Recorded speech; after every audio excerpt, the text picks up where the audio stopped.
bounty was put on Grey Wolf's head, and that's how I came to hunt him in the mountains. Mountains so high they tickled the nether regions of heaven.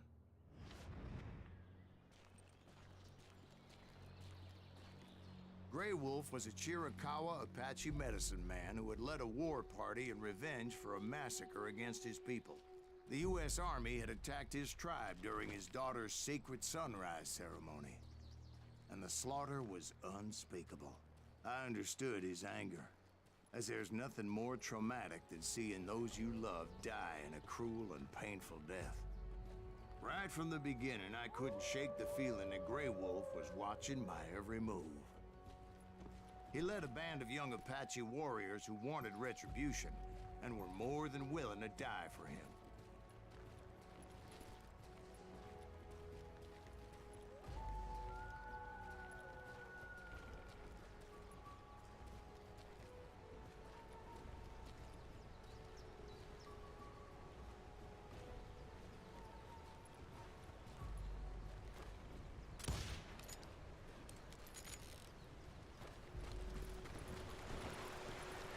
They saw me before I saw them.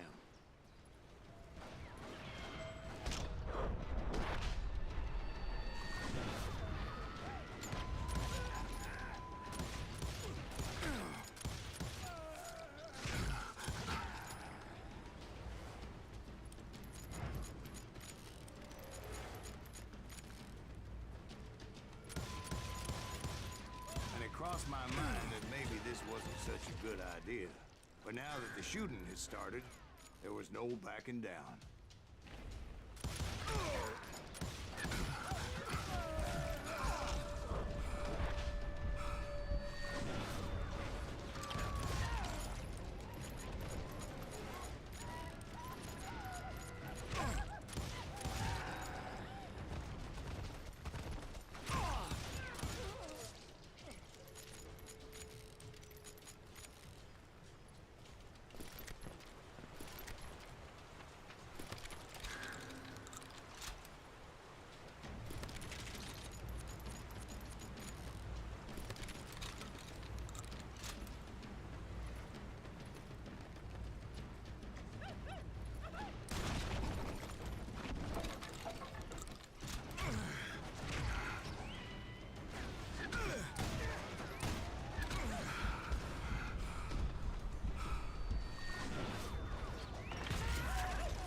It was rugged country, the winter home of the Chiricahuas, and that's why they had retreated there.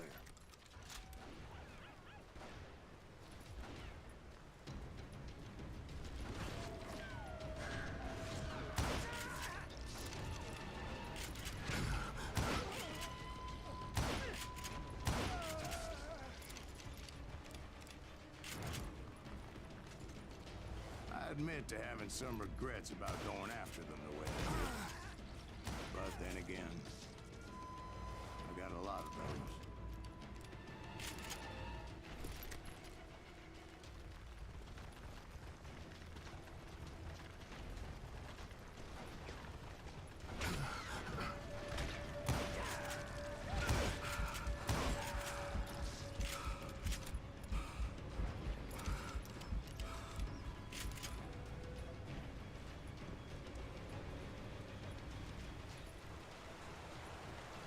Did you find Grey Wolf?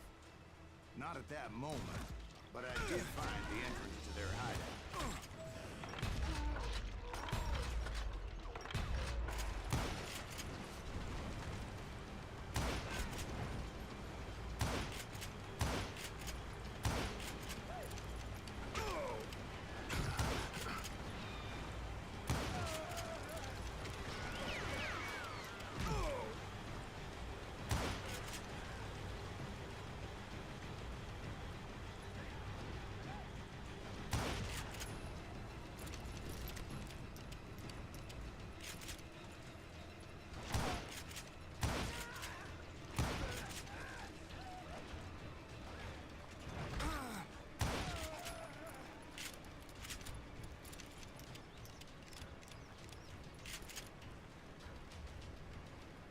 deep crevice that led to a deeper cave.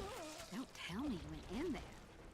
Yeah, but it's not out of bravery so much as pure, angry cussedness.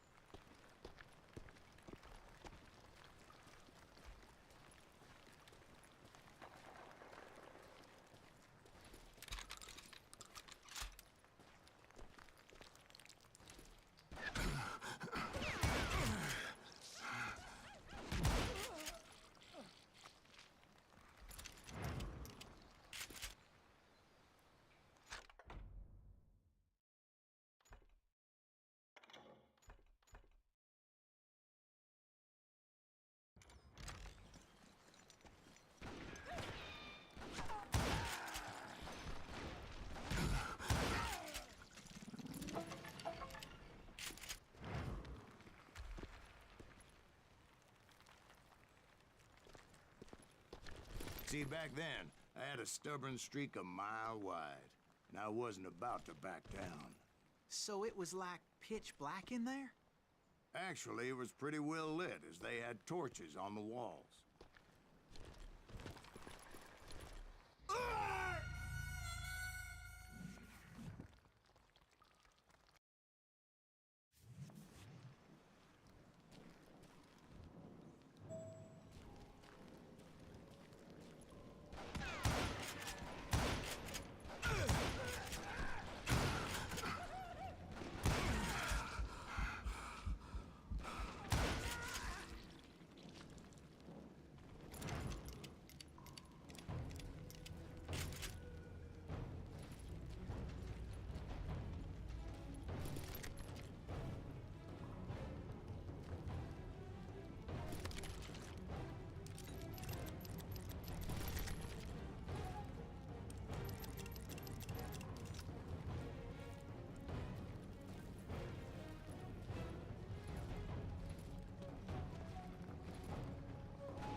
How big was his cave? Big as hell, Ben. Chiricahua had hid out there during the Indian Wars.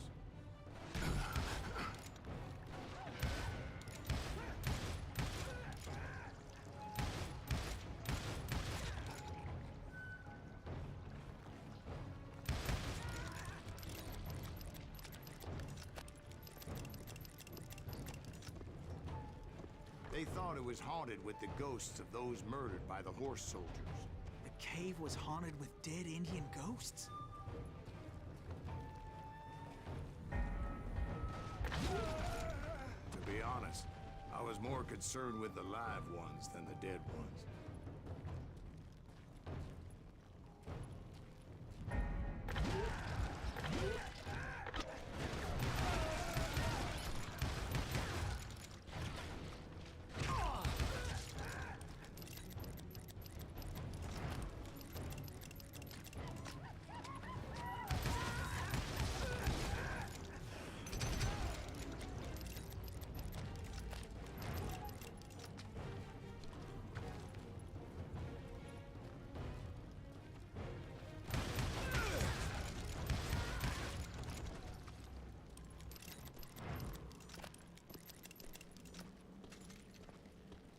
How come you know so much about engines? A few years back, I was married to two Mescalero women.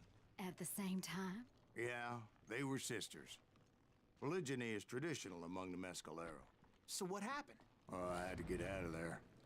Those girls never shut up. Both of them nagging at me all the time. Drove me half crazy. Haven't seen them since. No, I mean, what happened with Grey Wolf?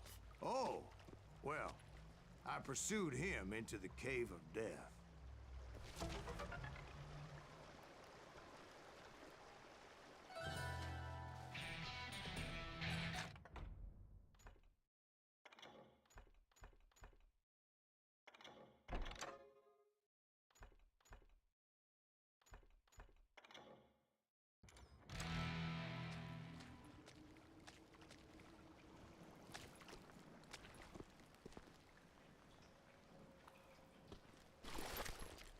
I came upon this flooded grotto, and that's when I saw him.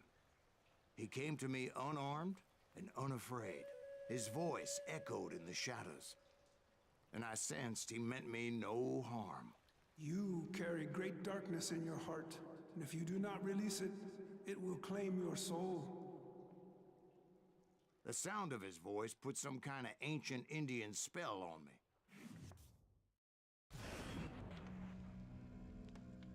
As his story unfolded in my mind, You will come to this place again and kill many more men, and the darkness will grow until it consumes everything that you are. The soul would have no rainbow if the eye had no tears. he said I was a great warrior, a coyote man, unequaled by any other pale-faced warrior, or something like that. The snakes will bite shadows of your past until a venom poisons your heart, and an echo of the song of the dead summons the spirits deep from within the mountains. I didn't quite get what he was saying, but there was definitely snakes. And indeed, his warriors surrounded me and attacked me like hungry wolverines. They couldn't stop me, though, and Grey Wolf wasn't in the mood for idle talk.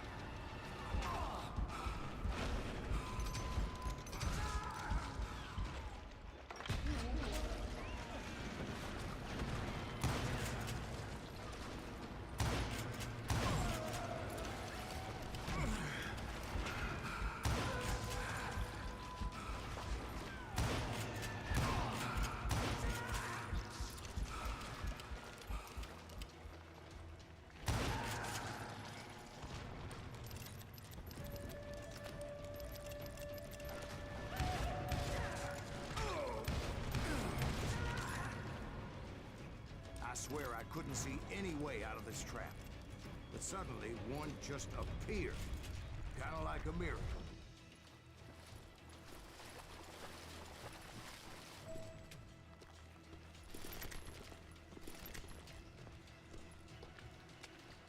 I felt like I would be lost in that damn cave forever.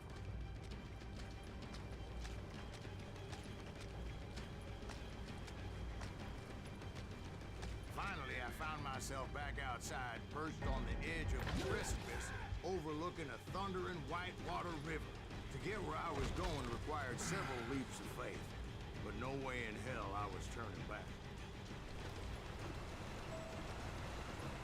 I chased after him, determined to make him explain the meaning of all that mumbo-jumbo. Mumbo-jumbo is right. Are you making this all up as you go? A few details may be fuzzy, brother, but I am relating exactly what happened to me. There were dozens of Apache warriors aiming at me from on high. Dozens? Well, maybe not dozens, but there was a lot of them. At least 3 or 4. Well, more than that, little lady.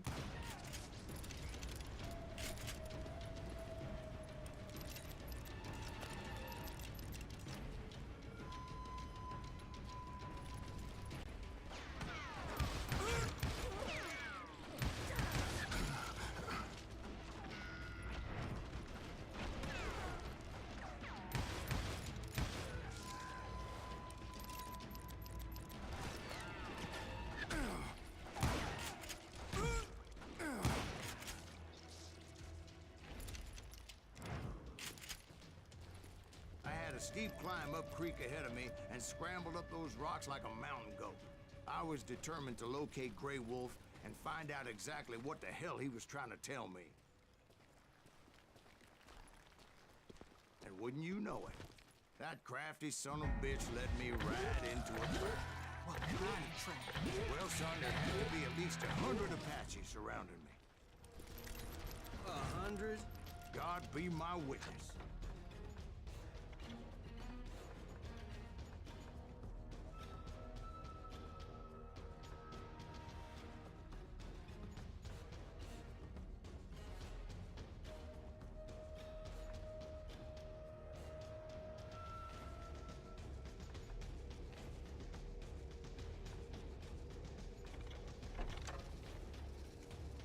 Oh, come on. Who are you kidding? Hey, I believe you. Come on, tell us how it ended. All right, but I'm not gonna drag this out. Where were we? You were surrounded by 100 Apache warriors. Well, I didn't take the time to count them exactly, but there were a lot of them.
And in the end, a path appeared before me that I had not seen before.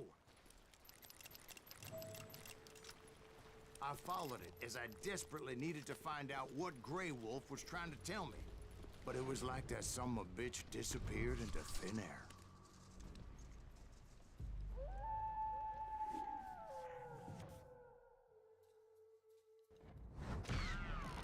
Never did find him.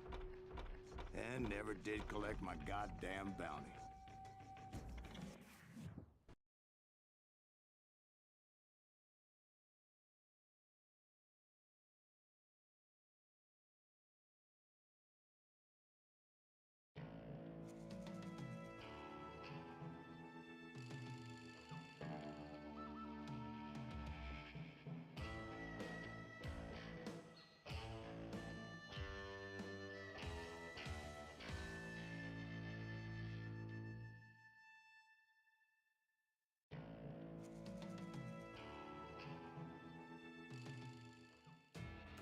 It was early morning. One of my friends was a local gunsmith, and he handed out firearms to anybody who'd take one. You see, the Daltons got it in their heads to rob two banks at the same time. Two banks on the same damn street.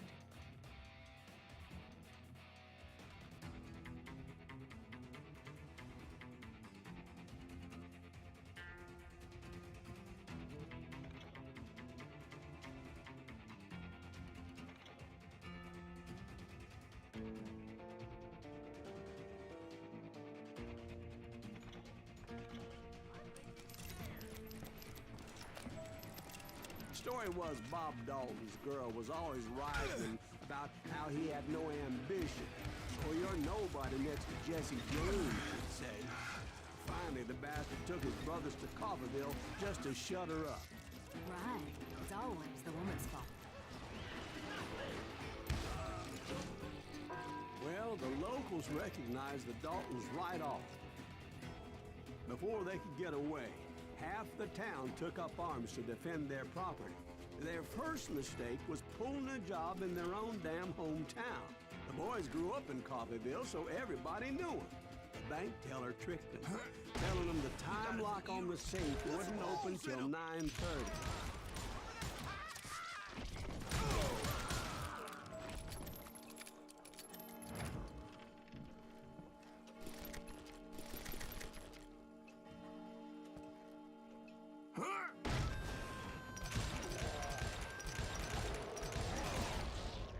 The brothers paid dearly for their stupidity, but everybody knows they had it coming. There's more to it than that.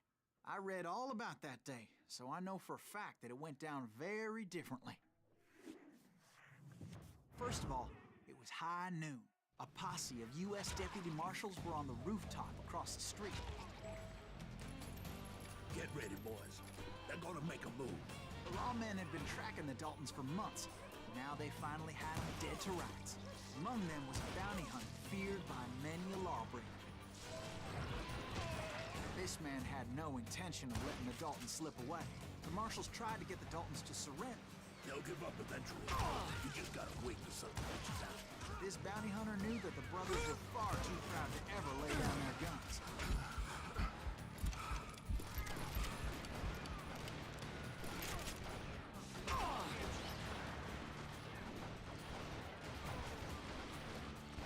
You ain't stopping me. He went in there alone to confront those criminals. One of the marshals shouted, "Where are you going? Are you crazy?" Hey, where do you think you're going, dumbass? That rifle's mine. But he paid him no mind.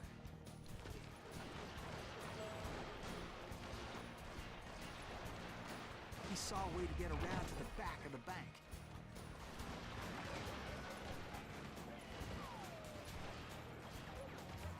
Then he figured out how to hit the Daltons from a direction they weren't expecting.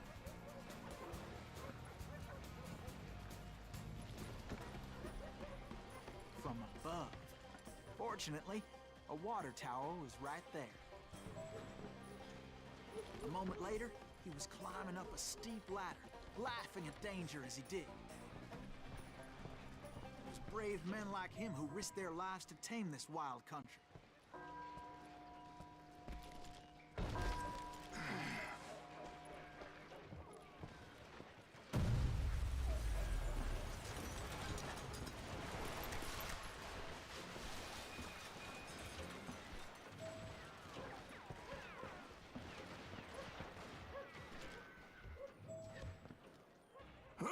We've got company.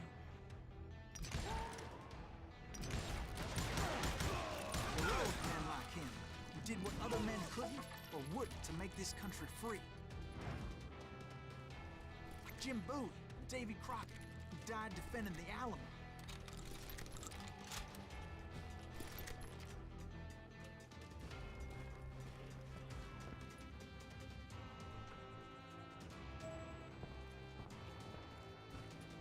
Is that Silas Greaves? Son of a bitch! Just getting started. Get me!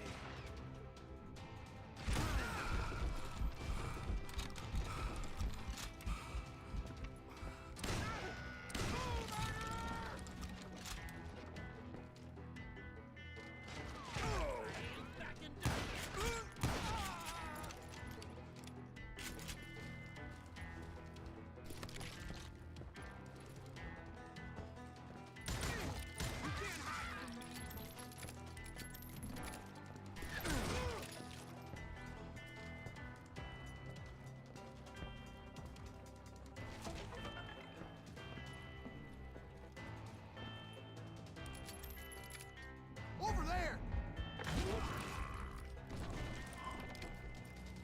That's Silas Greaves. What the hell? Blam! Blam! He came away victorious, taking down those thieving Daltons.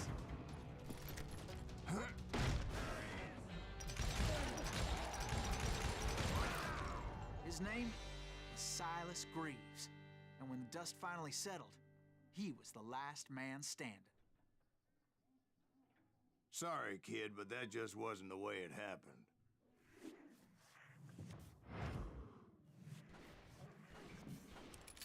It was early evening, not high noon.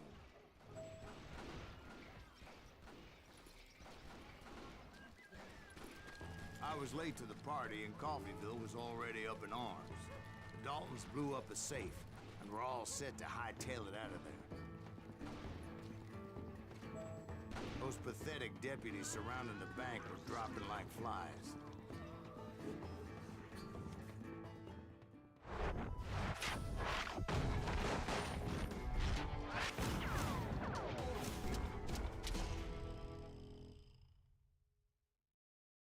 I had been tracking those jokers for months, waiting for them to do something reckless. And finally, they did. Those stupid bastards decided to rob 2 banks at the same time in the same town where everybody knew them. But they still had friends in Coffeyville. Waste your bullets. Go ahead.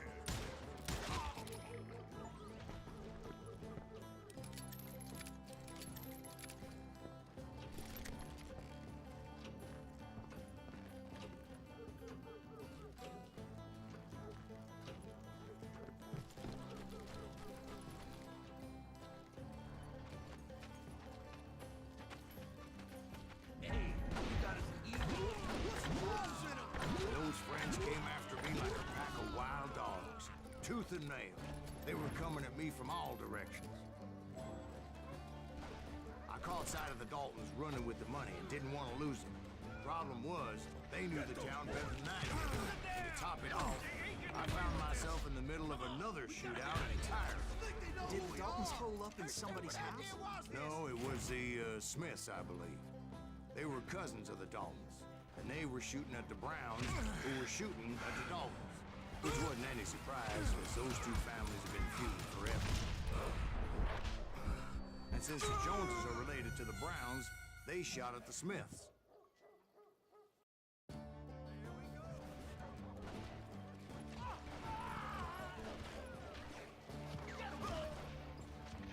Get those boys. They ain't getting away with this. Come on, we gotta get out of here. They know who we are. How stupid idea was this? And since the Joneses are related to the Browns, they shot at the Smiths, pissing off the Heimhoffers, whose daughter recently married a Smith.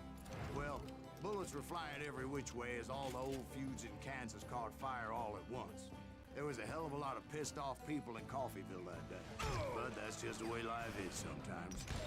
Shit happens.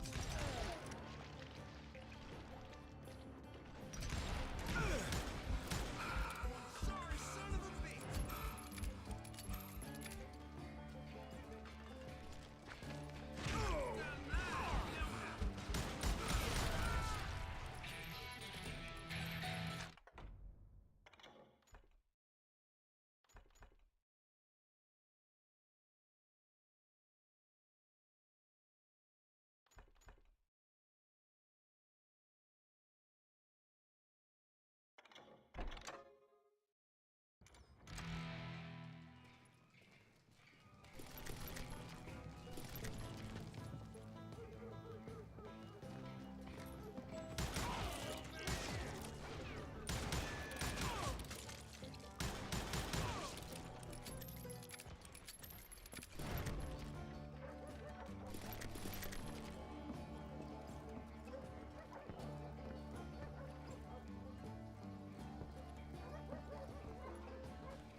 The Dalton boys knew I would never give up.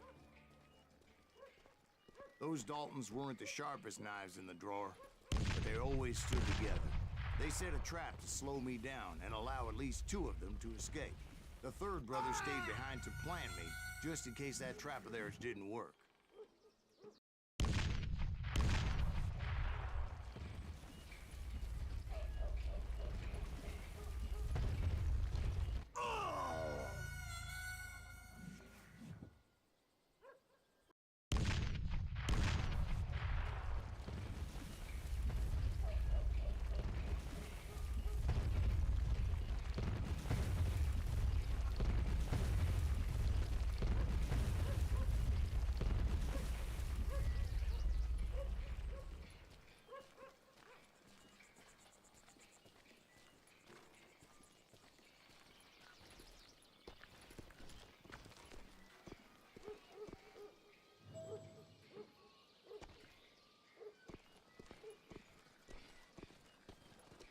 It was Emmett, the youngest, and he decided to stand his ground and face me down. I ain't afraid of you, Silas Reeves. This is where it ends for you. He was determined to protect his brothers. I understood how he felt.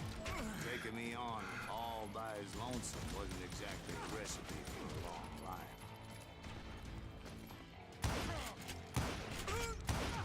You are dead, raw dog.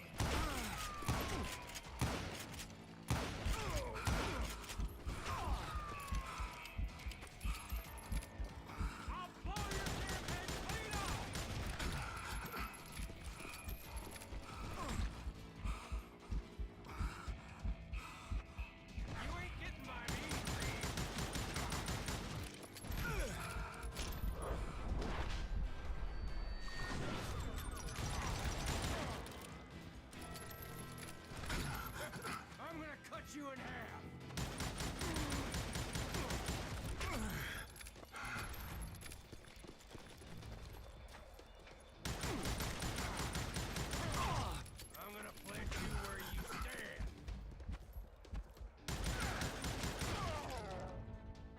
Emmett Dalton survived the robbery in Coffeyville. He's the only Dalton who did. They say he was shot 23 times. Well, Dwight, who do you think put all those damn holes in him?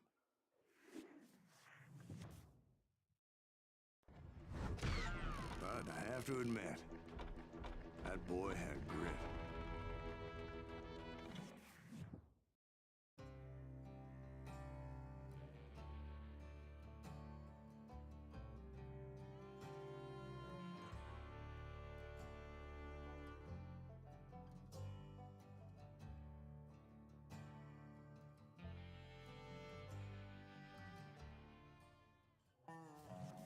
We'll get those suckers!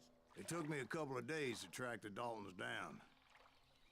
They can't get away with this! And in that time, a whole posse of local vigilantes offered to lend a hand. We'll track him to the ends of the earth. They seemed as determined as me to find those outlaws. But as we headed into those swamps, it was like I had my own private army. There was no way those boys were getting away this time.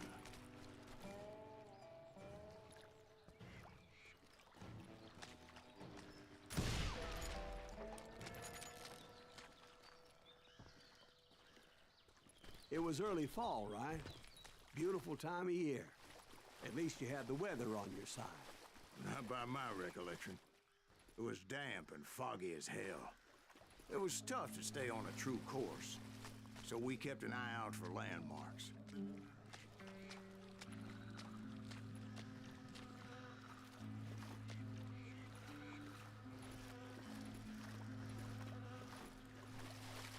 It was autumn.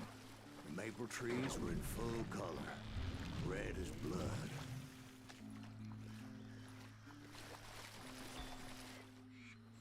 The rains that year were torrential, so the whole area was flooded. The vigilantes had spread out wide, and pretty soon I couldn't see anybody.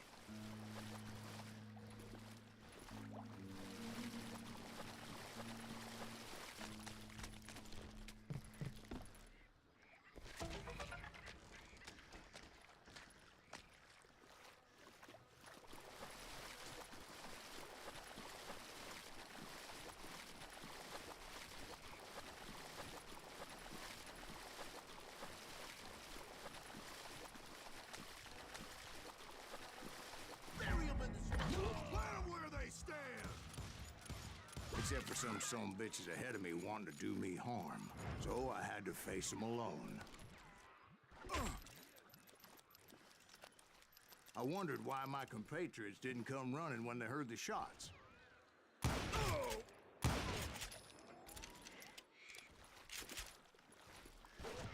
it for you!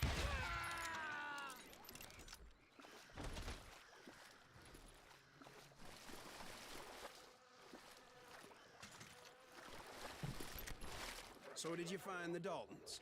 Not yet, but I did have the questionable pleasure of meeting a few of their friends.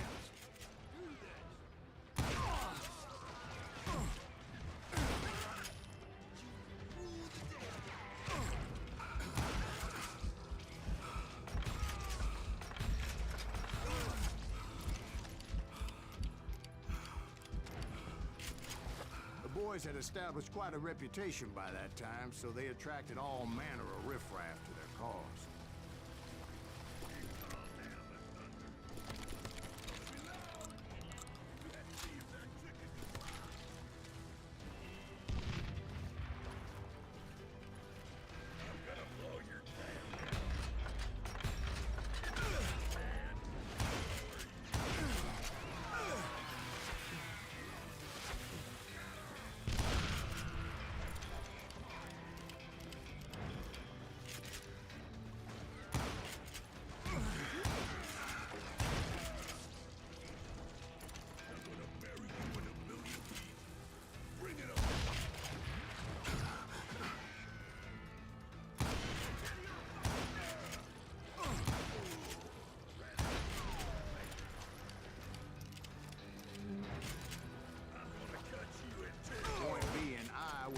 Serious attack.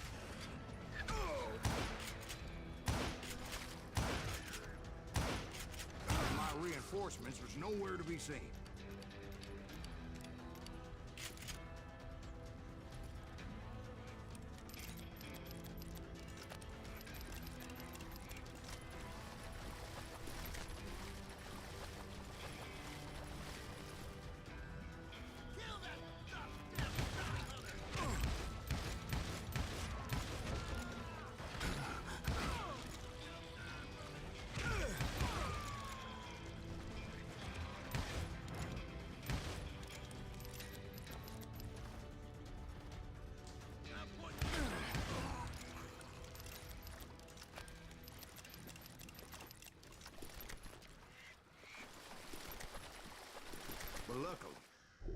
barn materialized as if right before my eyes. I scrambled up top to get a better view,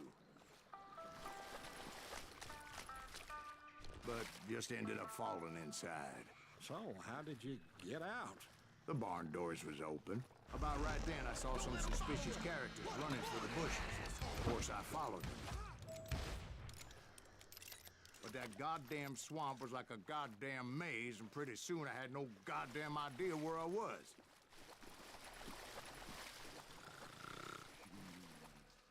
Steve? So I just started walking, and pretty soon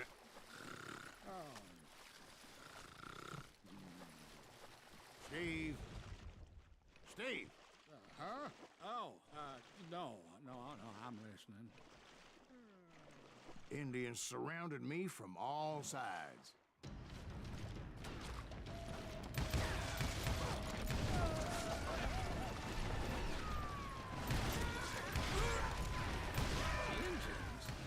They were Indians. No.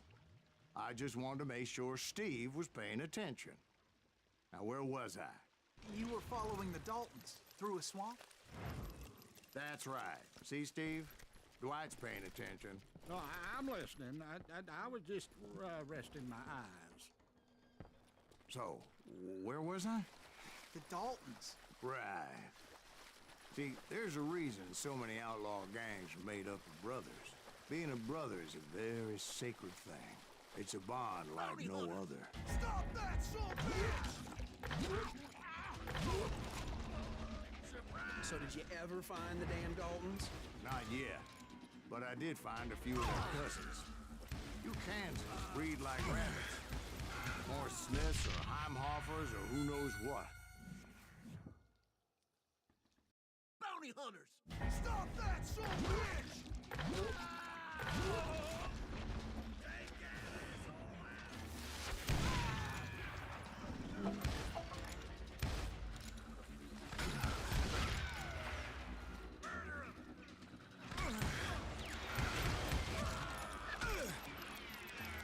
But hell, what's more important than family? I'll bet Ben knows what I'm talking about.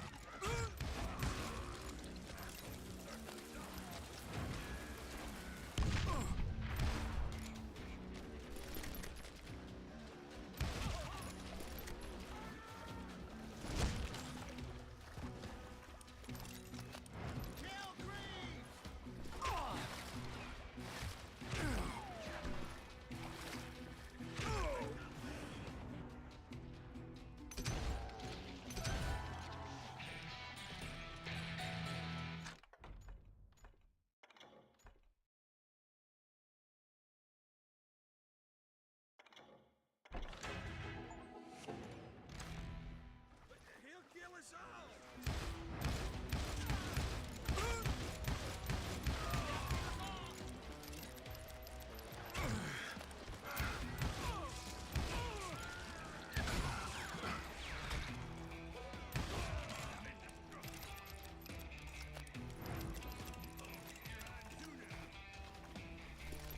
Waste your bullet. Go ahead.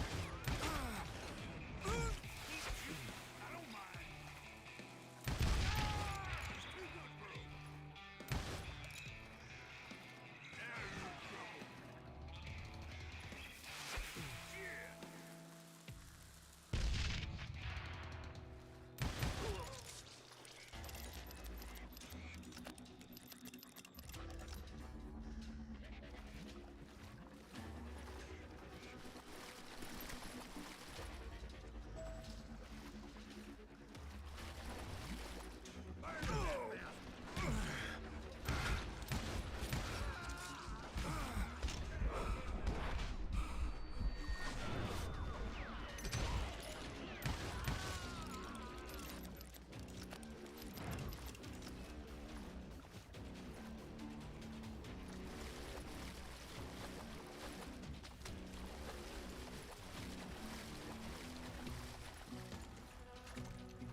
Dalton boys were out there somewhere, standing together against anyone who would threaten them.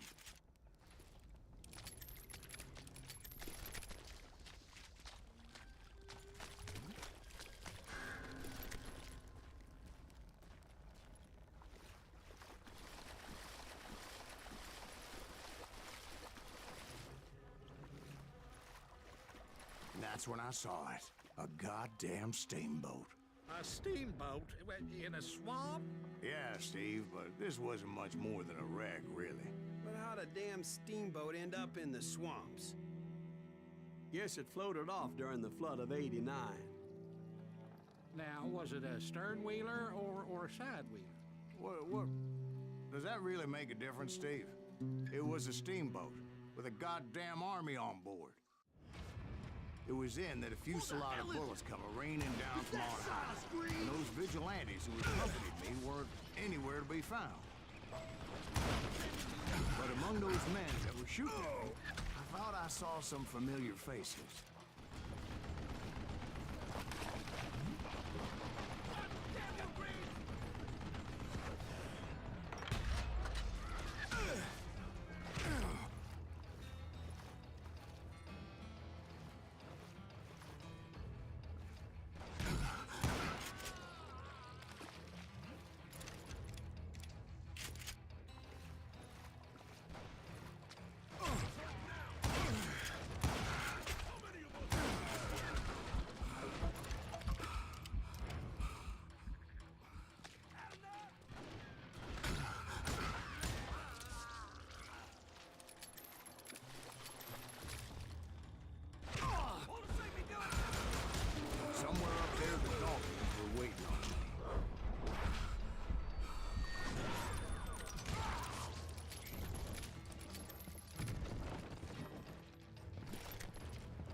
Like you don't give up too easy.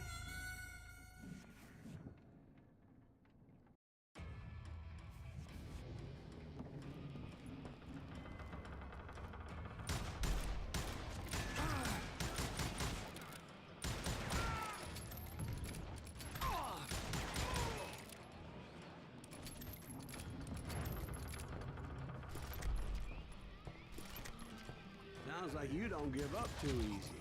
That's the kind of man I am, Ben. I set out to do something. I do it. Surrender just ain't in my nature.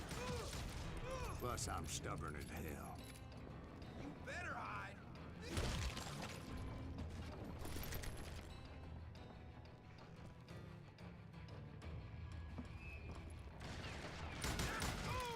That asshole just killed Red?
Right about then, much to my relief, the vigilantes finally arrived.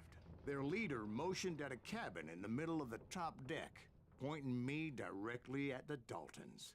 I finally had them, after months of dogged pursuit. It turned out that they had me. Take him out! I'm sending you to hell!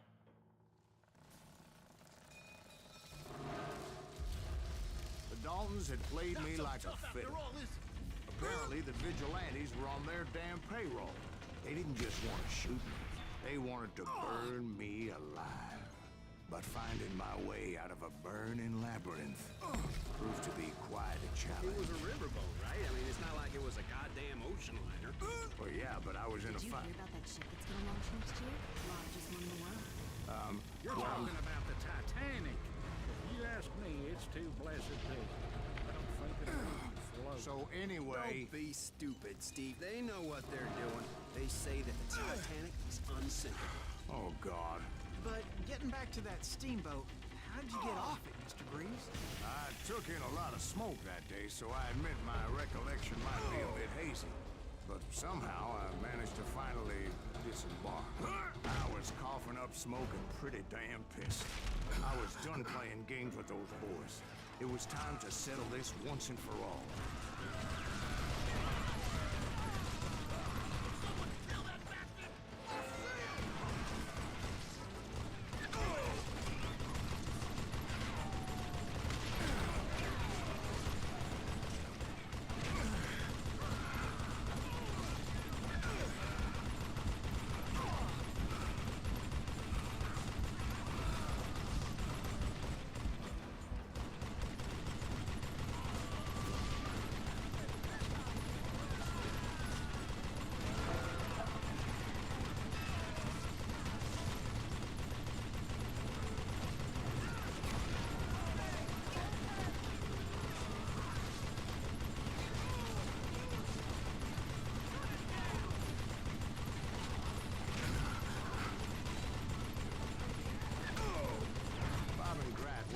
To come at me one at a time.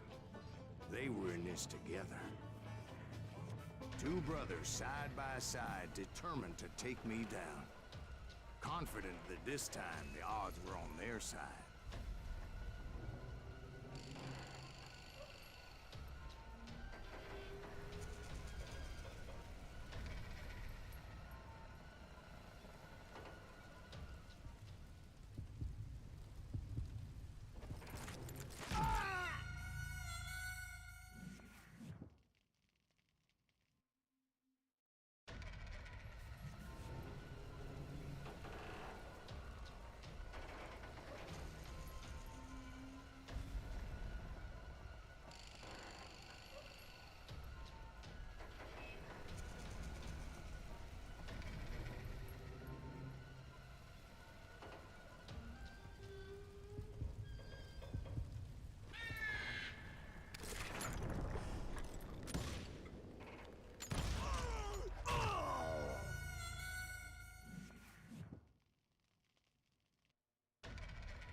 They got it wrong.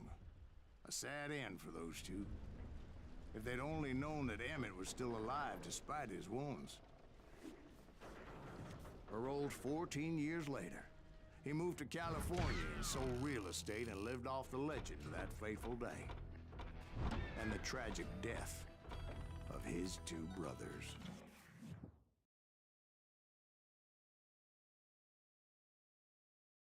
Our own brothers died tragically as well, truth be told.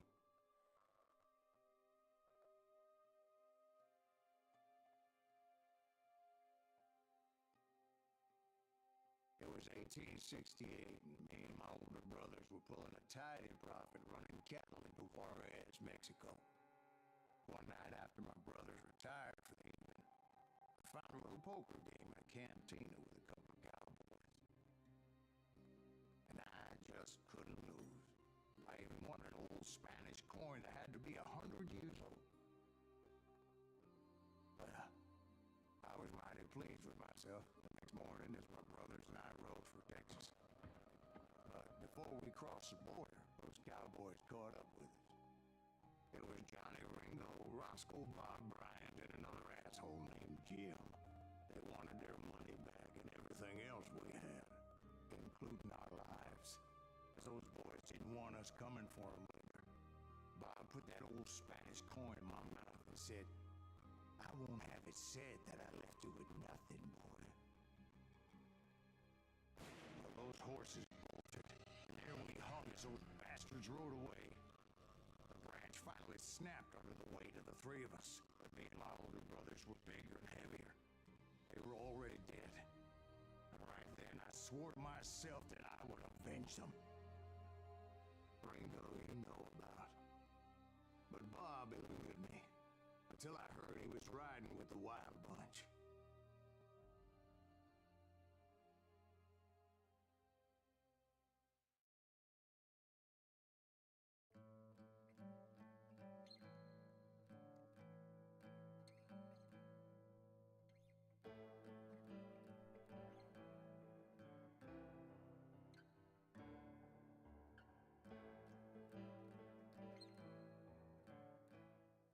I'd been on their trail for months, ever since they left their hideout in the Bighorn Mountains.